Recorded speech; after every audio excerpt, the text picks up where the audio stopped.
going on, everybody? This is Alex from the Beats and Basketball Podcast. Has been a long time coming, but we're finally back. We're going to be back on the air soon, September, but we're hitting the podcast airwaves, whether it's Apple Music or Spotify. And we're back with the lineup, none other. And it only fits right that I have my first guest being, the partner in crime that I'm with. He's more Shaq. I'm more Kobe in his first year getting the ring. I'm on the rise. He's already there. I'm here with Yusuf, Abdul, Ali, Seth. Thank you for being on the podcast with me, man. What up, man? I'll take Shaq. God, man. I'll take things. 3 or 4. Listen, he got 4, man. He got 4 right there. Rings? Okay. Listen, hopefully we get a ring at that Bitcoin Classic, but we'll talk about that in a second, all right? So for those that don't know who Yusuf is in the Western Mass area, and even the basketball world, this is a person that has coordinated events, ran basketball tournaments that has had crowds over hundreds and thousands. And right now, we're collabing with the first ever Bitcoin Classic. The first pit stop's going to be in Connecticut and Bloomfield. And then we're taking over the country, basically, Seth. We're going to Miami. We're going to go to New York. We're going to Boston. But we talked about this earlier. People don't often realize the man behind the curtain, the person that's orchestrating it. This is the band of the basketball world, and you're kind of the conductor, if you will. So, Seth, I really just want to break it down and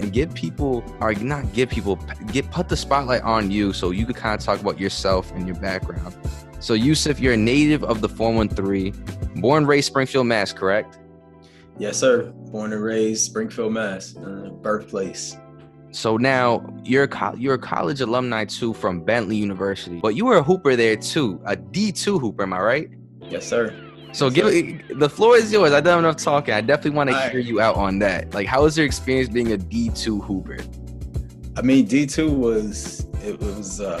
was competitive, man. Like you don't realize how competitive it is until you get there.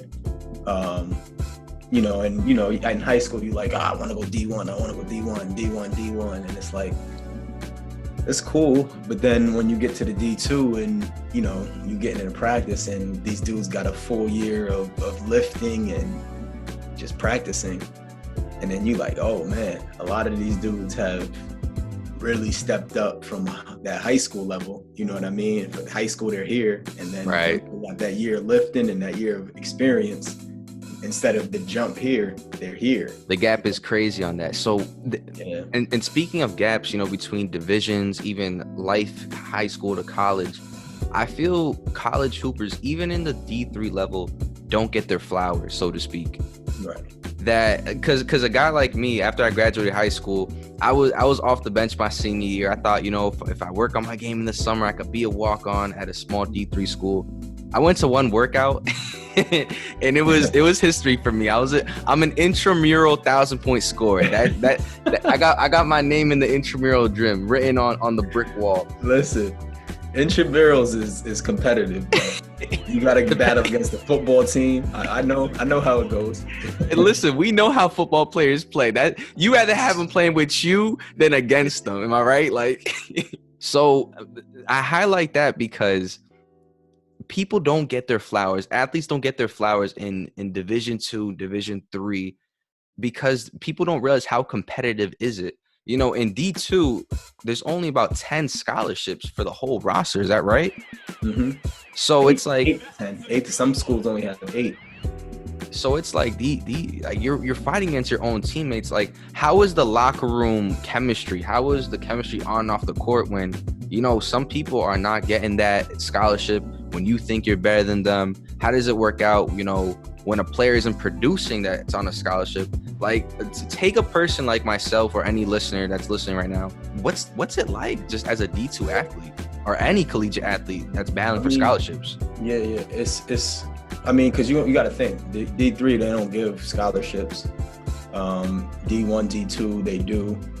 D1, and I can break it down because I was a part of a D1 program, a low major D1, so I can only imagine what the high major D1s, the resources they have. But at the D2 level, you're kind of on your own. Like, it's not like you know what I mean? It's not like you have you know what I mean, academic advisors on your back.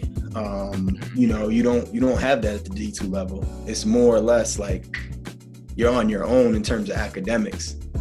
You know what I'm saying? So the basketball wise, it's like still a regular full-blown schedule. Like your 6 a.m. lifts, 6 a.m. pickup runs, and you go to classes, and you got practice in the afternoon, then you got to do homework, then you try to mix in your social life, and you try to, you know what I'm saying? So it's a full day every day.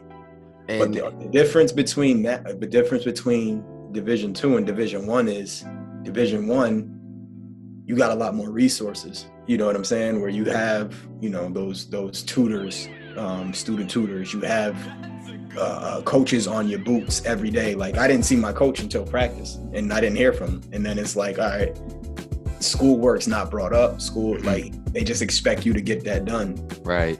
D1 level, it's like, a lot of schools, it's like you're kind of walking students through the day. You know what I'm saying? So it's D2 is tough, bro. It's tough.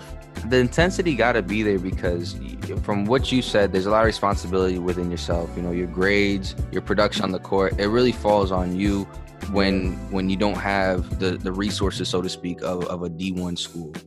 So you talked about social life. How is it, coming back home, for a break or coming back for the summertime? I see a lot of my friends or my friends that continued playing basketball, and the gap is crazy once you see your friends that, hit the workforce or are still finding themselves while you're coming back and you just had an insane season. Like you went to an Elite Eight and a Final Four in the national tournament, and then you're coming home to see your friends. Like, explain the gap between, maturity, one, or just outgrowing people and people seeing how much your game has grown. Just talk about, that phase, that transition between, graduation and high school. Talk about that gap a little bit. Nah, it's a thing, man, because it's like, once you graduate, for me personally, like I didn't play my freshman year, right? So in my head, that was like a shock right off the bat. Like it was a shock. So in my head, I'm thinking like, I got to get better. So when I came home, like it was just focus. You know what I'm saying? It was just like, all right, I need to find a gym. You know what I'm saying? I obviously had to find a job because I needed some bread, for the school year and then also for the summer. So I got a job, and then I found a gym that I can go to, and I was just locked in. And then I was just everywhere I can play ball, I would go. Anywhere I would train, I would go, and then anywhere, I can get some good run, I would go. So you had to sacrifice, like, those friends that didn't play ball because it's like they may be into something else. They in their everyday routine, everyday life, like, already, where you're like still grinding for something. So you had to sacrifice that. And, some people looked at you a little different and thought that you was like a little, oh, he changed. It's like, nah, I'm just grinding, bro. Like I'm locked in. Like you focused on your own dream. Exactly. And you, now, Seth, I say this jokingly because we talked about before. Off the bat, first meeting you, I thought you was a little bit older than me because you still got a crispy hairline, like you keep things sharp.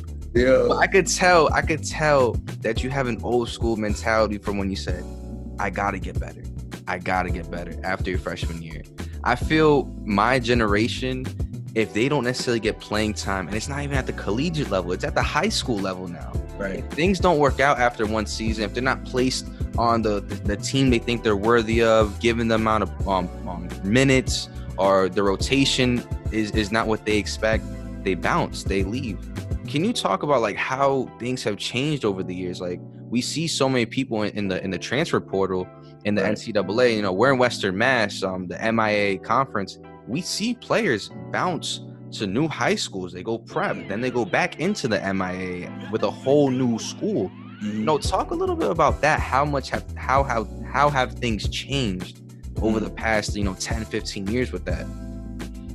Yeah, it's changed a lot, man. Like, I think just the rules have become more lenient, and then social media, so it's like you can reach out and people can reach out to you, so there's more options of coaches hitting you up like, hey, we can do this for you. We can do this for you. If they don't see that you're happy at your current position. So, back then it was, you had to make that phone call where how are you going to get that kid's number? You know what I mean? Like, how is a coach from Minnesota going to get my number and to call me and say, hey, we notice you're not happy? Where now they can just, we have his Instagram, let's DM him. You know what I mean? And DM him. Right. And build that relationship. So the relationships are easier to build for coaches, to kind of poach those kids who are not happy. And then, and they probably putting fuel on that fire as the seasons go along. Like, damn, you played this team, you ain't getting no minutes. Oh, all right, yeah, you get minutes here. You know what I'm saying? Like, that's real life stuff. Like, and you kind of build that relationship with the players, and then listen, we losing this dude. We got a spot for you next year, and then now they're in the portal. You know what I'm saying? So it's super easy now because of just social media and the communication that you can have from all over the place. Back then, when I was unhappy as a freshman, it was like tough. I'm calling back home to my man, or you know what I'm saying? My mother's asking me questions. Yeah, I'm not getting no minutes. Like, I don't know like I didn't have it wasn't anything besides like, how am I going to get better? How am I going to earn some minutes next year? That's all it was for me. That you didn't leave because, it ended up, you not leaving ended up being a good thing. Let's just be honest. Because you got to develop maturity wise. Your basketball IQ probably risen so much in those 2 years playing behind. And you said they were national. They basically made first team All-American. The people you were playing behind. Tim Forbes, Sean Cook, like OD. It was nice. So that prepared you. And I feel like people don't value those things. We look at people, they're not even going down the NCAA route for reasons we understand. They're not getting paid for jersey sales. They're not getting paid when they're filling in the arenas. But there's people that are valuing, the quickest route rather than, maybe the more slower route, but it'll prepare you mentally. It'll basically propel you farther and maybe sustain your playing career a bit longer. Do you agree with me on that? Or do you like the route that a lot of these athletes are taking now? I don't know, man. It's I think to each his own. You know what I'm saying? Like, you got to think a lot of these dudes are positioning to try to make some money overseas. Yeah. And college is cutthroat. You know what I'm saying? It's cutthroat. They'll recruit over you.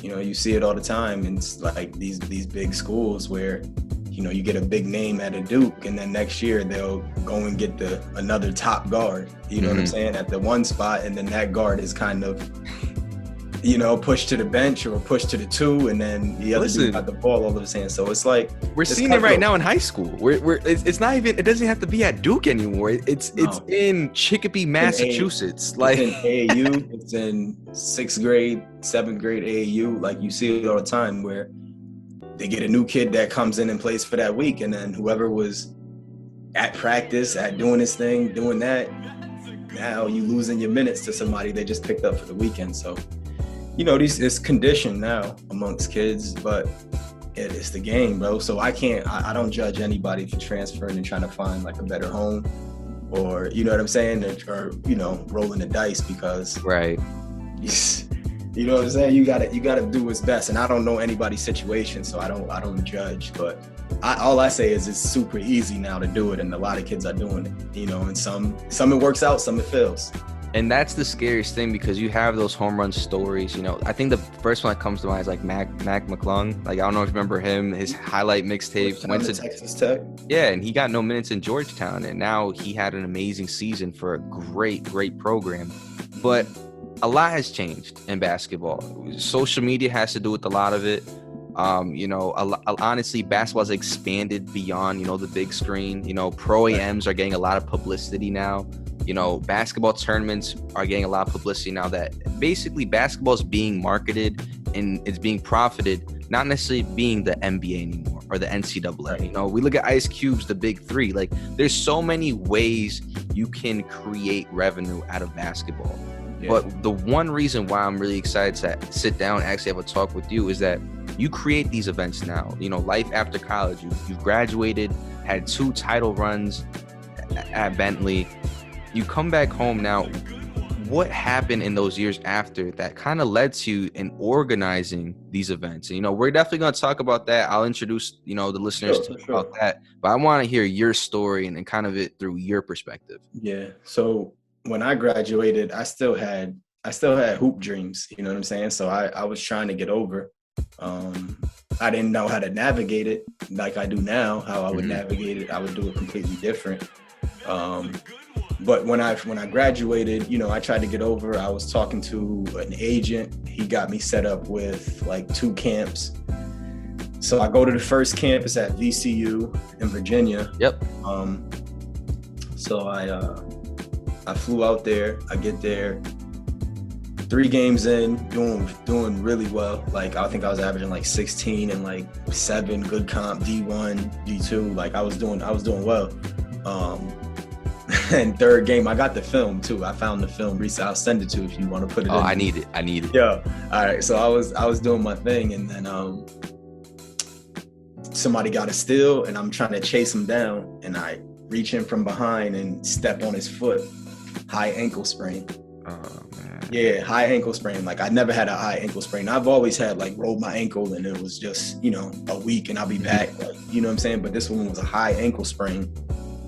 So I was out for like 3-4 months. So, you know, the coaches that were interested, I'm calling them and just nothing. And, you know, you got to go with the next player. You can't go wait on a 5'10", you know, guard. They're going to go get the next best thing. Right. So those died down. I ended up getting a job. I ended up coaching at New Leadership.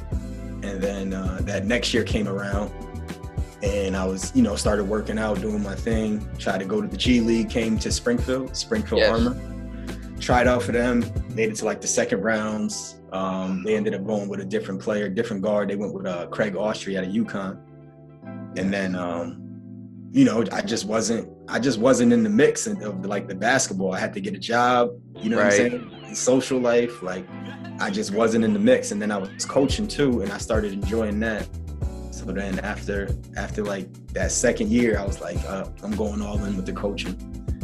And I went all in with the coaching. But yeah, so I tried that first year, but it's tough. You got to know how to navigate. You got to have the right connections. You got to have, you know, a lot of game film, good game film. And the thing is, in that time frame, probably that's what, early 2010s, late 2000s, am I right? 2008 to 2010 when I was trying to get over. And that's probably the transition year before. That's like pre-stream, pre-iPhone, pre-iCloud. You know, in today's world, one highlight could get you an offer. You know, all they really need was maybe one game for a player like you. You know, so it's like, that's when when I make the reference, times have changed. I think that's just the biggest example of it all. Yeah. Like there's so many more platforms now for players that are trying to like prolong their career. And there's so many more leagues, whether it's, you know, a league that has an A, B, or C overseas. Now they might have that D and E. You know what I'm saying? So you got to work your way up, but still. Listen, if they got an E league, I might hit back the treadmill, start working on my jump shot. I'm giving somebody 50 in the E league. I'll be the 6th man. You're gonna be a starting guard, man. That's how we gonna run it, man. I'll be JR. Simple as that. Listen, man, they got an E league. I'm there right now, right now. So listen, hoop dreams. You know, maybe that didn't go the way you envisioned, but sometimes a door closes or it doesn't open for the purpose of maybe a bigger calling. So, you know, you mentioned coaching. When did it start happening where you said, you know what, I think I could do something bigger than this? Was it a community factor? You know, maybe lack of, I don't want to say guidance, but maybe lack of community events that made you start hosting these tournaments? Did you just feel inspired to do it? Was there a person back in the day growing up that kind of did something like this? Like, what was the inspiration behind this? I think it was a mix of all that. You know what I mean? It was a mixture of, you know, seeing the Benjamin Schoolfield tournament over the summer, which is a big outside tournament where the whole Springfield comes out, like the whole, you know what I'm saying, the whole hood comes out, Connecticut comes down, Boston comes down, like those used to be big. So seeing that, over the summer was huge, and knowing the people with JB and what's his name, Al B, who used to run those, that was huge. And then it was just, you know what I mean, like, if looking back on it, like everything that I was doing that from 2008 to 2010 kind of prepared me, where it was like I was focused on kind of get better at basketball while working, you know what I'm saying? So it was like I'm putting a lot within 24 hours, you know what I'm saying? Whether it's pickup, working 9 to 5, commuting to job, like going to practices and helping out at NLCS. Like I was putting a lot in the day. So then once I realized, like, all right, basketball is not it, I can take that training for me out, then I started filling it in with other things, you know what I'm saying? So then I started filling it in with coaching. I started filling it in with just planning events, you know, whether it was helping people plan the tournaments or whatever the case may be. And then, you know, that once it was like 2012, I think, that's when I started getting the idea, like, all right, let me start hosting my own camps, trainings, and all that. You know, and I started developing more as a coach. And then that's when I realized, like, all right, let me put something on, you know what I mean? Let me put something on for the city. So that's kind of when everything started coming together, when I realized, like, all right, these hoop dreams are done. What am I going to fill this time with now? What am I going to fill this grind with now? Right. And then that became City of Guards, you know what I'm saying? So the City of Guards, it's a one-on-one term for people that don't know, that aren't really based in the Western Mass area, that it basically has multiple divisions of basically the top talent in basketball for both boys and girls. That's something we don't, to tell you the truth, we don't have a lot of support in women's basketball. You know, obviously, you know, we had the great late Kobe Bryant really be a trailblazer in the media, you know, for involvement in women's sports and inclusion that and celebrating that. But this tournament was honestly one of the first ones that come to mind that included women. You know, I remember I seen 2-3 years ago, there was a girl that was torturing this poor kid. The kid was talented too, but I was like, in my mind, like, if I'm this kid, I'm getting scored on too, man. I was probably my niece. Oh man, she was lighting it up, man. She was lighting it up. But we get to the City of Guards, you know, out here, you're known for that. You know, you're the guy that runs these events. Now I want to fast forward to the present of kind of what we're collabing on right now, you know, the Bitcoin Classic. We talk about, you know, especially with this pandemic happening, there's been a lot of time for self-reflection, self-education, and I feel cryptocurrency has been something that people have been reading up on. This is the first tournament ever that is going to be prized in Bitcoin. You know, I feel people here may not know the significance of that, you know, where we're at a Springfield, Chicopee, Mass. But I think globally, I feel like this is going to catch on more promotion and more press. Where did this idea come from? Did it just kind of happen in an instance? Like, how did this come to life? Yeah, it kind of came like out of nowhere. I wasn't planning on, you know, for a long time, like, yeah, I'm going to do this Bitcoin Classic. I think once I started researching Bitcoin, blockchain, NFTs, which is like a year and a half ago, that's when I really started like understanding, like, yo, this is the future. You know what I'm saying? Like, as much as people are skeptical about it, like, this is the future. So once that started happening, and then, you know, obviously my investment started paying off, I'm like, I gotta get my family in this. You know what I'm saying? So that was the next thing. Start telling them about it, and then that kind of just springboarded to telling friends about it. And then, you know, some people got in, some people didn't. The people that got in were like, yo, thank you for introducing me to this. You know what I mean? They're sending me articles, so they're doing their own research now. That kind of sprung something in my head, and I'm just like thinking, like, yo, how can I do something with this? How can I do something with this? And then, you know, one day I'm just like, the name came to me, the Bitcoin Classic, and I'm like, yo, that would be tough. Like, get people involved. I can do this. Get you know, do like an info session, and then literally started writing it out, and then just ran with it. Went and made the logo. Hit up Cal Scope, like, yo, Cal, I need a favor. Cal Scope, one of the best graphic designers out. Hit him up, like, yo, Cal, I need a favor. I got this idea. I need a logo. You know, what can you do for me? He came back like a week later sent me the logo. It wasn't the one we went with, but it gave me the inspiration to kind of create what we did. Created the logo, and then I shot off an email to after reading this book, Isaiah Jackson, who wrote Bitcoin in Black America, read his book. It was on the table. I said, yo, let me shoot him an email. Let me shoot him a DM. So I shot him a DM, just like, hey, yo, appreciate the book, a lot of gems. This is my idea. I'm trying to get more people involved within this hoop world. Here's my idea. What do you think? He hit me back like, yo, I love it. Let's meet up. Let's talk. Let's connect. Connected with him, told him about it, and then, you know what I'm saying? I hit up Kobe.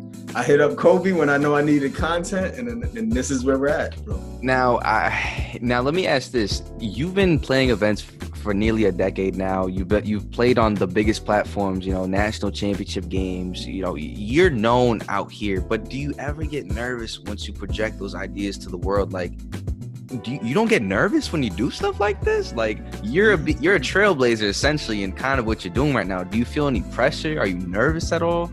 Nah, I don't. It's pressure, but it's not like, you know what I'm saying? It's not like, you know what I'm saying, my daughter crossing the street or something, like, you know what I'm saying? Seeing my daughter run to the end of the street where it's got you. Oh shit, like, you know what I mean? My fault, I mean swear. Oh, no, you good. It's a podcast.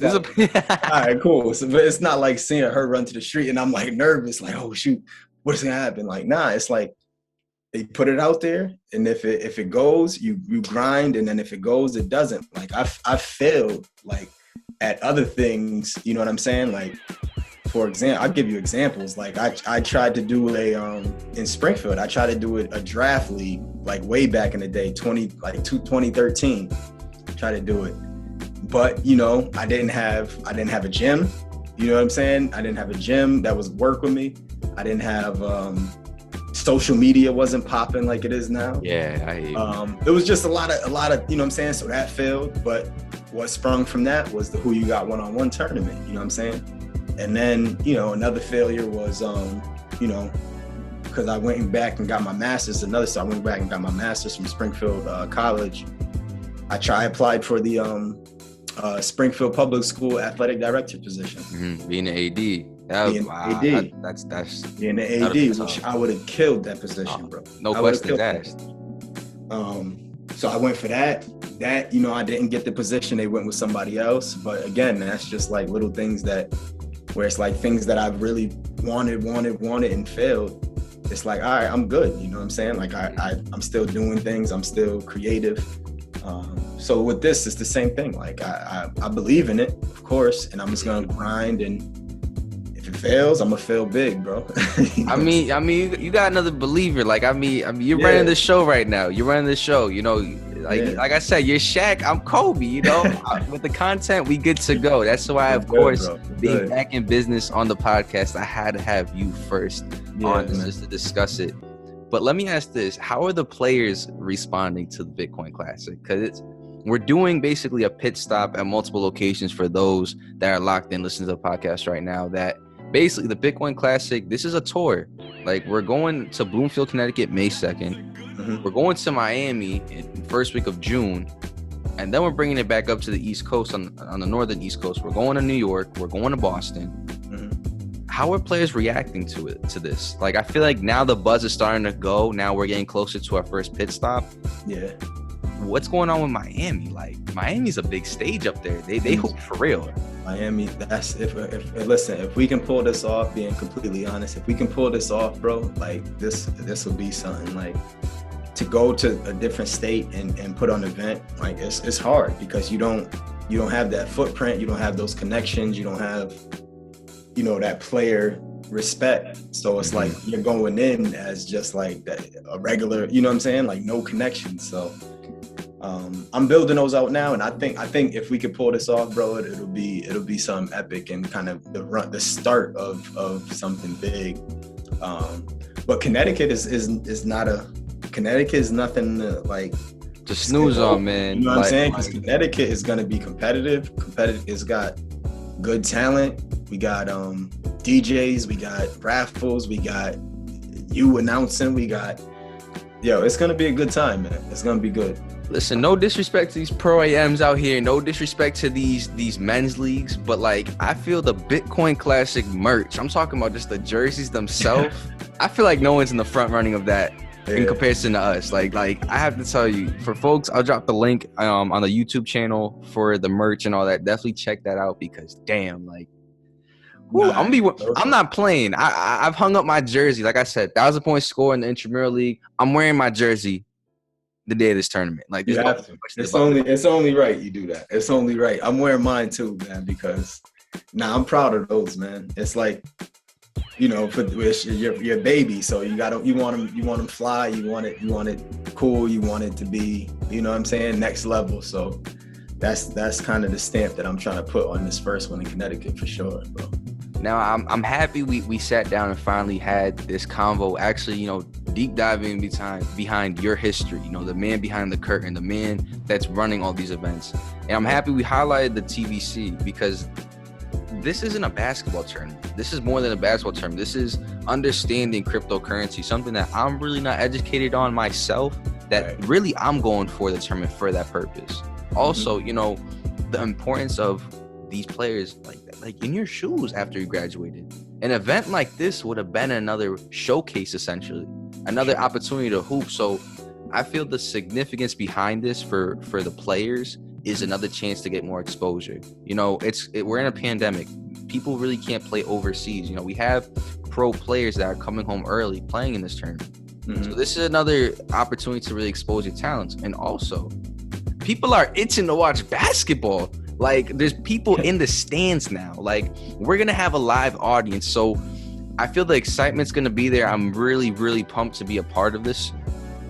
And I'm just happy it's happening. Like, basketball is happening again. Like, for the reason why I've been on such a hiatus with basketball is because, to tell you the truth, I was bummed out with there not being basketball. You know, eventually we got tired of watching the hardwood classics on NBA TV. The Last Dance I watched 4 times. Like, there's not a lot of basketball to coverage, and now the things are getting back into swing. So I'm just happy to have you here. Seth, I definitely thank you for definitely taking the time out of your day to just have this conversation with us. The B&B podcast is finally back in action on Apple Podcasts as well as Spotify. Congrats, man. Congrats. Feels good, man. I might shed a tear. It might be because I got like 7 lights in my spot right now where I do the podcast. Or I'm just getting a little emotional, man. But listen, man, for folks listening, thank you for still rocking with me. Seth, thank you for reaching out to me on this. You know, I will be a part of the TBC. I'm doing all the interviews on that. So make sure, aside the B&B content on YouTube, make sure to look up the Bitcoin Classic on YouTube as well. Sure.